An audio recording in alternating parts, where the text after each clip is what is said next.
Hello everyone, आज हम explain करेंगे गोगोल अ टेरिबल रिवेंज मूवी को, जो कि सीक्वल है गोगोल बी मूवी का और साथ ही गोगोल ट्रिलॉजी की लास्ट मूवी है।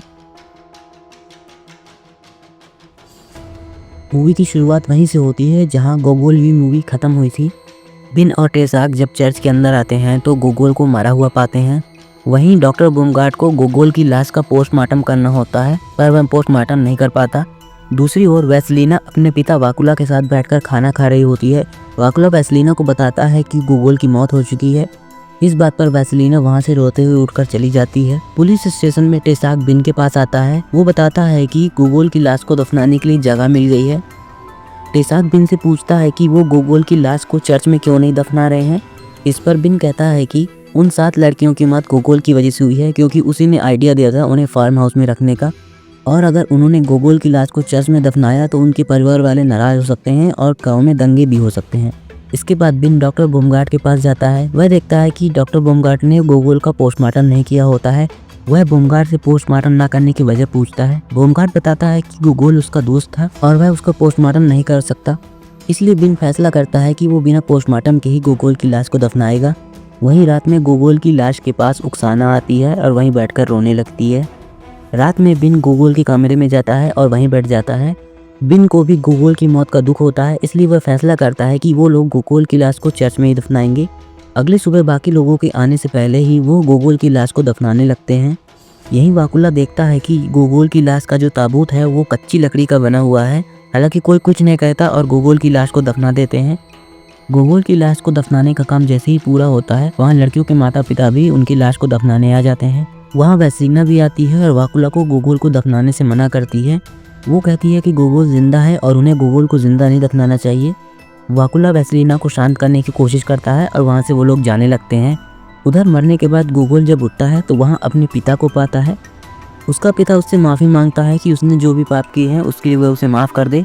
तभी पीछे से वही बिना नाक वाला आदमी आता है। वह गोगोल से कहता है कि उसके पिता ने जो भी पाप किए हैं उसके लिए वह नर्क में सजा पाएगा, और जब तक वह नर्क में रहेगा तब तक गोगोल जिंदा रहेगा। इसके बाद गोगोल की आँख खुल जाती है, वो फिर से जिंदा हो जाता है। वह ताबूत को तोड़ने की कोशिश करता है, क्योंकि ताबूत कच्ची लकड़ी का बना होता है, इसलिए ताबूत टूट जाता है और गोगोल उठकर बाहर आने लगता है। उसे बाहर आता देख सब लोग काफ़ी ज़्यादा हैरान होते हैं। इसके बाद बाकी सभी लोग गोगोल को उठाकर उसके कमरे में ले जाते हैं। वहाँ डॉक्टर बूमगार्ड बताता है कि हो सकता है ये ज़्यादा काम करने की वजह से हो, क्योंकि उसने गोगोल का पोस्टमार्टम भी नहीं किया होता है, इसलिए वह उसकी पूरी वजह नहीं बता पाता। यहीं लीसा गोगोल से मिलकर वहाँ से चली जाती है। बाहर जब वह जा रही होती है तो क्रिस्टीना गोगोल के बारे में लीसा से पूछती है, जिस पर लीसा चुपचाप वहाँ से चली जाती है।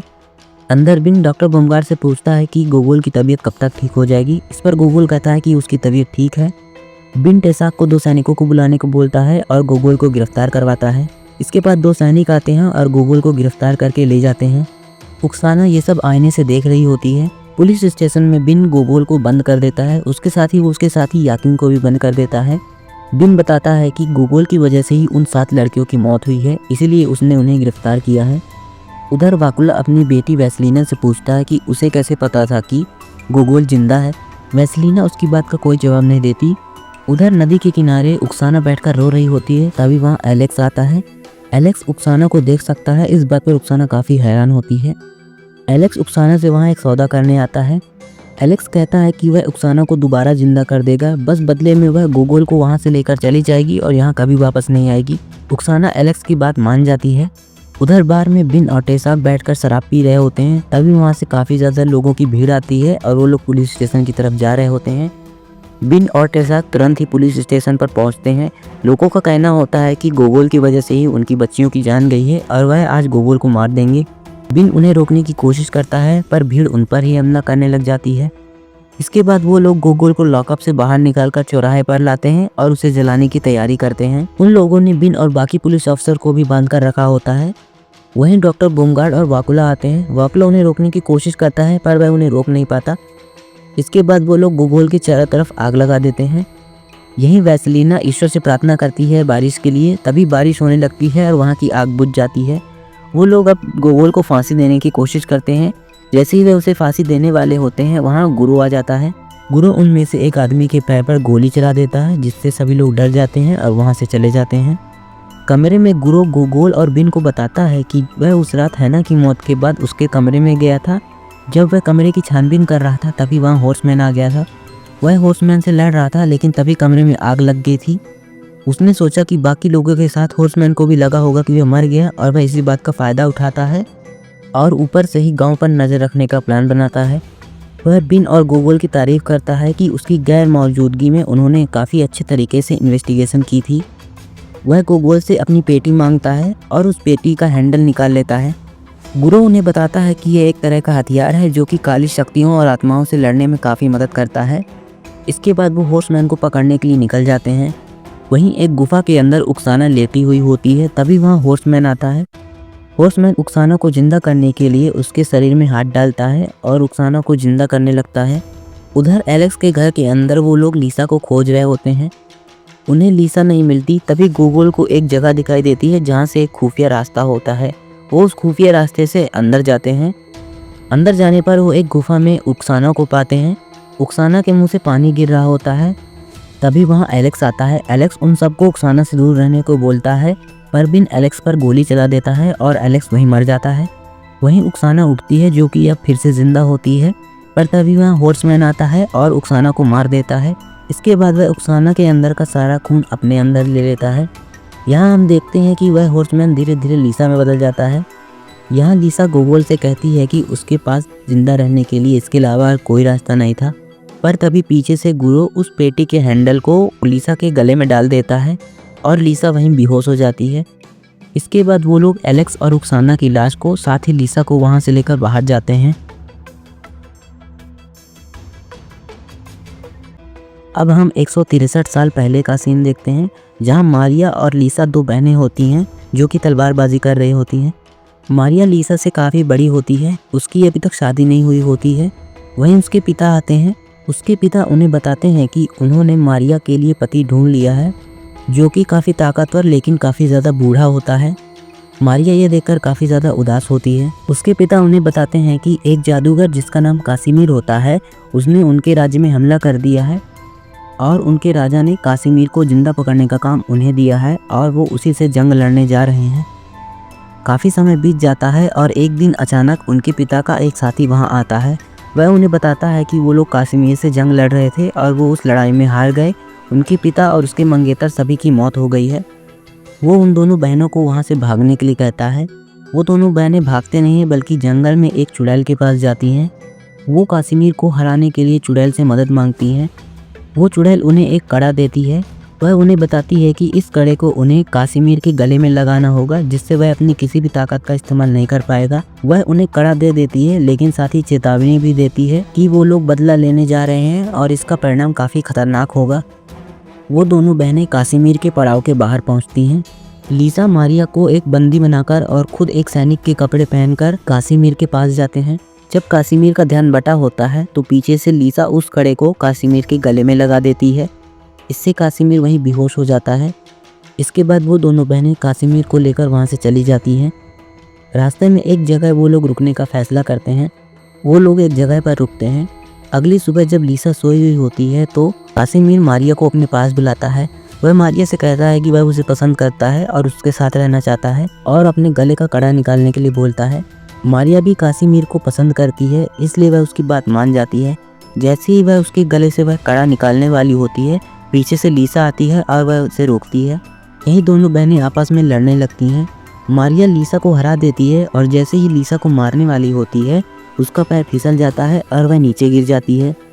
ये देखकर लीसा काफ़ी गुस्से में आती है और वह वहीं कासिमीर को मार देती है। मरने के बाद भी कासिमीर का धड़ जिंदा होता है। वह लीसा को श्राप देता है कि वह सालों तक काला घुड़सवार बनकर घूमती रहेगी और उसे जिंदा रहने के लिए हर 30 साल में 12 लड़कियों को और एक ऐसे इंसान को मारना होगा जिसका पुनर्जन्म हुआ होगा, और वह वहीं मर जाता है। यही लीसा काले घुड़सवार में बदल जाती है। अब हम प्रेजेंट में आते हैं, जहाँ गुरु गोगोल और बिन लीसा को लेकर गुफा से बाहर आते हैं। गुरु गोगोल और बिन को लीसा और एलेक्स की लाश को बाहर ले जाने के लिए बोलता है और कहता है कि वह तब तक लीसा से पूछताछ करेगा। उधर वाकुला और डॉक्टर बूमगार्ड वैसेलिना के साथ बैठे होते हैं।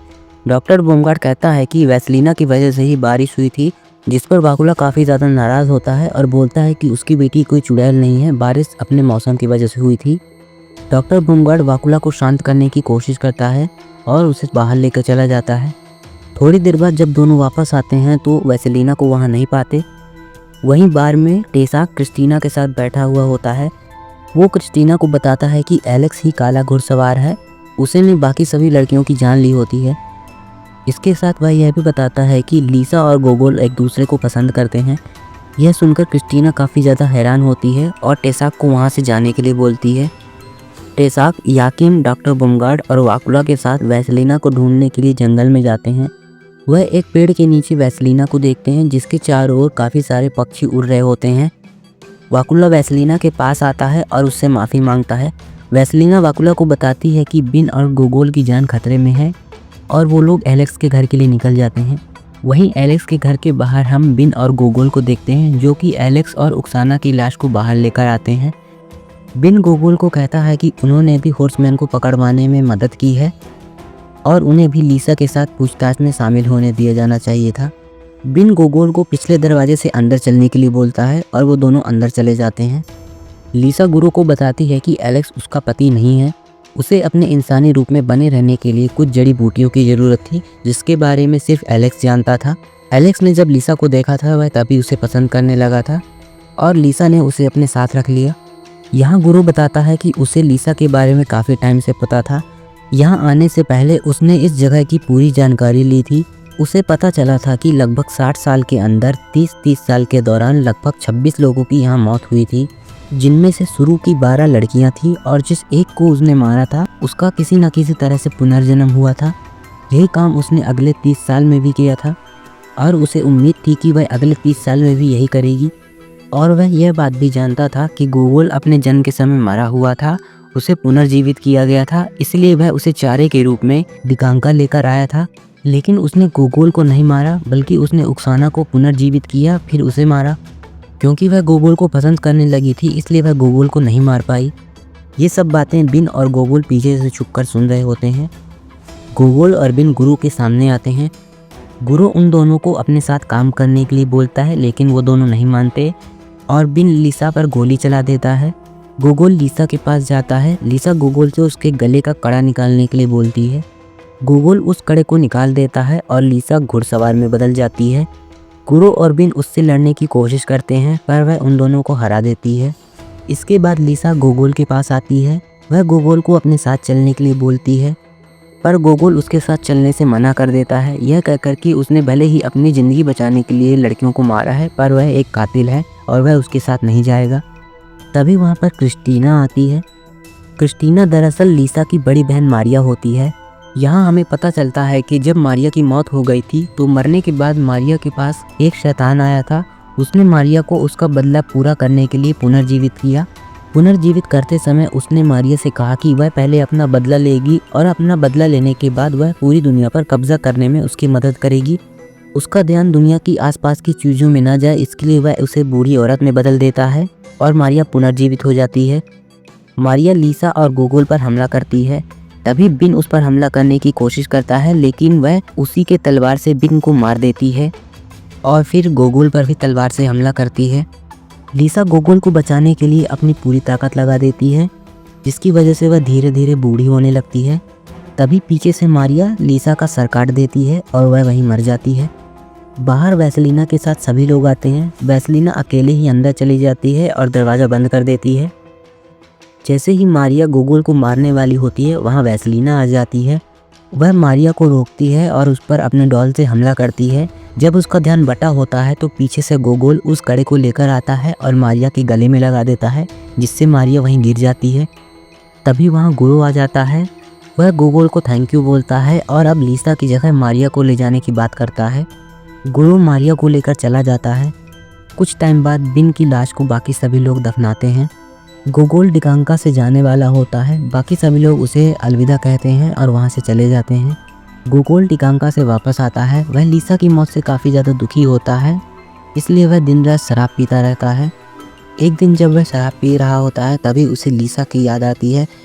लिसा की याद में वह एक नावल लिखता है, evening on a farm near Dikanka, जो कि काफ़ी ज़्यादा पॉपुलर होती है। एक दिन अचानक से उसके पास एक लड़की आती है। वह उससे उसका ऑटोग्राफ मांगती है। लेकिन गोगोल देखता है कि यह एक विच होती है। जैसे ही वह गोगोल पर हमला करने वाली होती है, पीछे से एक आदमी आता है और उस चुड़ैल को मार देता है। ये आदमी अलेक्जेंडर पुश्किन होता है, जो कि अपने साथी मिकाइल के साथ होता है। वह गोगोल के नॉवल की काफ़ी तारीफ़ करता है। वो बताता है कि वो एक सीक्रेट ग्रुप का हिस्सा है, जो कि गुरु के सीक्रेट ग्रुप के खिलाफ लड़ाई लड़ रहे होते हैं और वो गोगोल को अपने साथ शामिल होने के लिए कहते हैं। गोगोल उनके साथ शामिल होने के लिए मान जाता है और ये मूवी यहीं एंड हो जाती। इस मूवी के लास्ट में हमें जो ये कैरेक्टर दिखाया गया था अलेक्जेंडर पुश्किन, वो निकोलाई गोगोल की तरह ही रशिया के काफ़ी फेमस पोएट और नॉवेलिस्ट थे, जो कि रशिया में रोमांटिक ईरा के दौरान काफ़ी ज़्यादा पॉपुलर थे। इसके साथ ही हमें जो मिकाइल नाम का कैरेक्टर दिखा था, ये भी पुराने ज़माने के रशिया के एक फेमस पोएट और एक राइटर थे, जो कि अलेक्जेंडर पुश्किन के बाद सबसे ज़्यादा पॉपुलर थे। हालांकि मूवी में हमें काफ़ी सारी बातें नहीं बताई गई कि गोगोल के पास ये सारी शक्तियाँ आई कहाँ से और वो है कौन। इसके साथ ही एक आदमी जिसने गोगोल को जिंदा किया था और जिसके नाक पर पट्टी बंधी थी, उसके बारे में भी हमें कुछ नहीं बताया गया कि ये आदमी कौन है।